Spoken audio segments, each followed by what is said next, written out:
नमस्कार प्रिय दर्शकों, आप सभी का हमारे YouTube चैनल पर हार्दिक स्वागत है।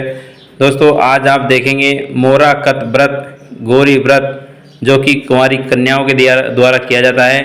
दोस्तों, कितनी छोटी उम्र की बच्चियों के द्वारा ये व्रत किया जाता है।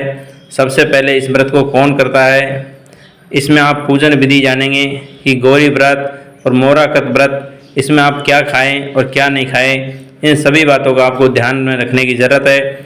और क्योंकि ये कुंवारी कन्याएं जो 5 से 10 वर्ष की बच्चियां करती है, तो उनका विशेष ध्यान रखना पड़ता है।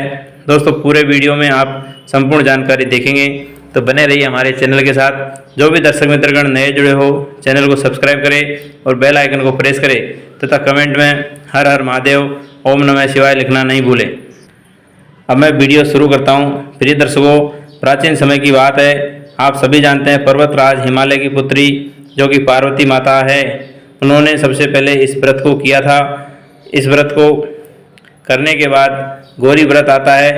दोस्तों, ये व्रत आषाढ़ मास की शुक्ल पक्ष की एकादशी के दिन से प्रारंभ होता है तथा आषाढ़ मास की पूर्णिमा, जिसको आषाढ़ी पूर्णिमा या गुरु पूर्णिमा कहते हैं, उस समय ये व्रत पूरा होता है। माता पार्वती जो कि पर्वतराज हिमालय की पुत्री है, उन्होंने भगवान शंकर को प्रसन्न करने के लिए सबसे पहले यह व्रत किया था। दोस्तों, जैसे कि गुजरात में मोरा का मतलब बिना नमक का होता है, अलूणा जिसको बोलते हैं। दोस्तों, इस व्रत में कुंवारी कन्याएं जो 5 वर्ष से लेकर के 10 वर्ष की उम्र तक होती है, ये लड़कियां 5 साल तक लगातार माँ गौरी का अर्थात माँ पार्वती का पूजन करती है। प्रिय दर्शकों, इसमें मीठा भी नहीं खाया जाता है। बिना नमक का और बिना मीठे का यह खाना 4-5 दिन तक ये लड़कियाँ खाती है। प्रिय दर्शकों, आप सभी जानते हैं, आषाढ़ मास जैसे ही प्रारंभ होता है तो व्रत और त्योहारों का सिलसिला ही चालू हो जाता है।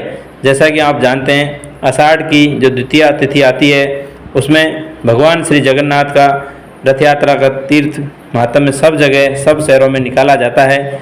और उसके बाद आज ही के दिन जो कि देवशयनी एकादशी है, आषाढ़ मास के शुक्ल पक्ष की एकादशी है, यहाँ से चातुर्मास का भी प्रारंभ हो जाता है। अर्थात 4 महीने देवताओं का बिल्कुल विशेष पूजन का महत्व है। इस दिन भगवान विष्णु और सारे देव शयन मुद्रा में चले जाते हैं। हिंदू धर्म के अनुसार इस व्रत का विशेष महत्व है। इस व्रत को करने के लिए कुंवारी लड़कियों को बड़े बुजुर्गों का मार्गदर्शन जरूर मिलना चाहिए, क्योंकि दोस्तों छोटी बच्चियां हैं, उनको खाने का, पीने का, मन पर कंट्रोल करने का, साफ़ सफाई का, इन सब के बारे में बहुत ज़्यादा ज्ञान नहीं होता है। इसलिए जो भी घर में बड़े बुजुर्ग हैं, उनको, माताएं बहनों को, छोटी बच्चियों को इस प्रकार के संस्कार दें, ताकि किसी वजह से कुछ गलती से खा लिया जाए तो उनको डांटना, फटकारना कुछ नहीं करना चाहिए, प्यार से समझा देना चाहिए। प्रिय दर्शकों, इसमें पूजन की विधि क्या है वो मैं आपको बताता हूँ। प्रिय दर्शकों, आषाढ़ मास के शुक्ल पक्ष की पंचमी के दिन 7 प्रकार के अनाज, जिसमें गेहूँ, जौ, मूंग, तुवेर और तल, इस प्रकार के 7 धान लेकर के बोए जाते हैं। उनको लगातार 5 दिन तक, पंचमी से लेकर एकादशी तक, इनको पानी दिया जाता है। इसमें धीरे धीरे करके अंकुर फूट जाते हैं और ज्वारा उग जाते हैं। दोस्तों, 5 दिन तक इनका पूजन किया जाता है, जो कि एकादशी से लेकर के आषाढ़ मास की पूर्णिमा तक किया जाता है। प्रिय दर्शकों, ये जो ज्वारा है, ये जो गेहूँ और जो आप बोए जाते हैं, इनको भगवान मतलब गौरी पार्वती का रूप माना जाता है। और इसके ऊपर एक नंगला चुनरी जिसमें गांठ लगी होती है, वो भगवान शिव का प्रतीक होती है। नंगला चुनरी के द्वारा इन ज्वाराओं को ढक कर के भगवान शिव और शक्ति, जो कि गौरी और पार्वती, शंकर भगवान और पार्वती दोनों का संयुक्त रूप से पूजन किया जाता है। दोस्तों, इस पूजन को विशेष रूप से यदि करना हो तो एकादशी के दिन सारी सामग्री के साथ शिव मंदिर में जाए और वहाँ पर उपस्थित पंडित के द्वारा पूजन सामग्री का विधि पूर्वक पूजन करवाया जाता है। इसमें माँ पार्वती का, माँ गौरी का ध्यान किया जाता है।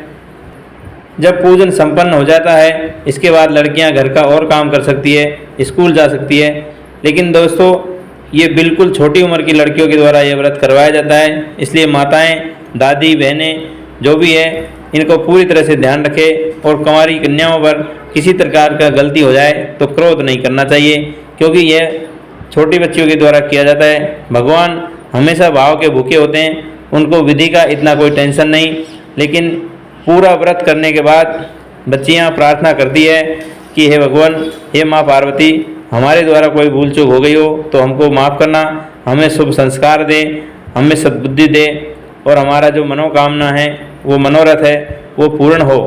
हमारा पढ़ाई में, हमारा संस्कार में अच्छा से ध्यान लगे, अच्छी हमारे अंदर सद्बुद्धि आए। इस प्रकार की गलती के लिए माफ़ी मांग ले। और यदि छोटी बच्चियां इस प्रकार की प्रार्थना नहीं कर सकते तो इनके साथ जो दादी नानी हैं, बड़ी बहनें हैं, वो इस प्रकार की प्रार्थना माँ गौरी से करें और भूल चूक के लिए माफ़ी मांग ले। तो प्रिय दर्शकों, एकादशी से लेकर के आषाढ़ी पूर्णिमा तक ये व्रत किया जाता है और इस व्रत में रात को 12 बजे तक माँ गौरी का, माता पार्वती का जागरण किया जाता है। और जैसे ही आषाढ़ी पूर्णिमा खत्म होती है और श्रावण मास की बुद्धि की एकादश जो पड़वा आती है, एकम के दिन इस व्रत का पालना किया जाता है। और जो ज्वारा आपने बोए हैं उनको लगभग पंचमी से लेकर के पूर्णिमा तक 10 दिन हो जाते हैं। इन ज्वाराओं को माता पार्वती के रूप में जानते हैं और इनके ऊपर जो चुनरी होती है, जिसको भगवान शिव के रूप में जानते हैं, इनको शिव मंदिर में पधरा दिया जाता है या फिर कोई पवित्र नदी में ले जा करके प्रभावित कर दिया जाता है। इस प्रकार से इस व्रत का उद्यापन किया जाता है। और दोस्तों, जो त्रयोदशी आती है उस दिन जया और पार्वती का व्रत किया जाता है, अर्थात माँ पार्वती का ही व्रत किया जाता है। दोस्तों, यह व्रत 10 वर्ष के बाद किया जाता है, क्योंकि 5 से 10 वर्ष तक तो मोराकत अर्थात गौरी व्रत किया जाता है और 10 वर्ष के बाद 14 वर्ष तक, मतलब 4 साल तक जया और पार्वती माँ का ही पूजन किया जाता है, व्रत किया जाता है। इसके लिए जया पार्वती व्रत के लिए आप अलग से वीडियो में देखेंगे कि किस प्रकार से कन्याएं व्रत करती है, उसका क्या विधि है और उसमें क्या वर मांगते हैं माता पार्वती को प्रसन्न करने के लिए। दोस्तों, इस वीडियो में इतना ही। मोराकत व्रत, गौरी व्रत पूरे गुजरात में प्रसिद्ध है। इस व्रत को छोटी बच्चियां करती है, इसलिए दोस्तों पूजा का विशेष ध्यान बड़े बुजुर्गों को रखना पड़ता है और माता पार्वती के लिए विशेष प्रार्थना की जाती है कि हे देवी माँ, कोई भूल चूक हुई हो तो माफ़ करना और हमें सद्बुद्धि दे, संस्कार दे और हमारी मनोकामना पूरी करे। प्रिय दर्शकों, जिस प्रकार से मकान की नींव लगाई जाती है अर्थात पाया तैयार किया जाता है, उसी प्रकार से छोटी बच्चियों को ये संस्कार देती है माँ पार्वती। और छोटी बच्चियों को पूजन किस प्रकार से करना है, हिंदू धर्म में ये सब सिखाया जाता है। और धीरे धीरे करके बच्चियों को धर्म के प्रति जागरूकता आती है और माँ पार्वती और माँ शंकर के द्वारा विशेष वरदान प्राप्त होता है, ताकि बच्चियाँ आगे जा कर के सौभाग्यवती है, दीर्घायु तक अपने पति के लिए प्रार्थना करें और अच्छा इनका घर वर चले, ऐसी माँ पार्वती से प्रार्थना की जाती है। दोस्तों, वीडियो कैसा लगा कमेंट में ज़रूर हर हर महादेव लिखे। सभी को राधे राधे, जय श्री कृष्ण।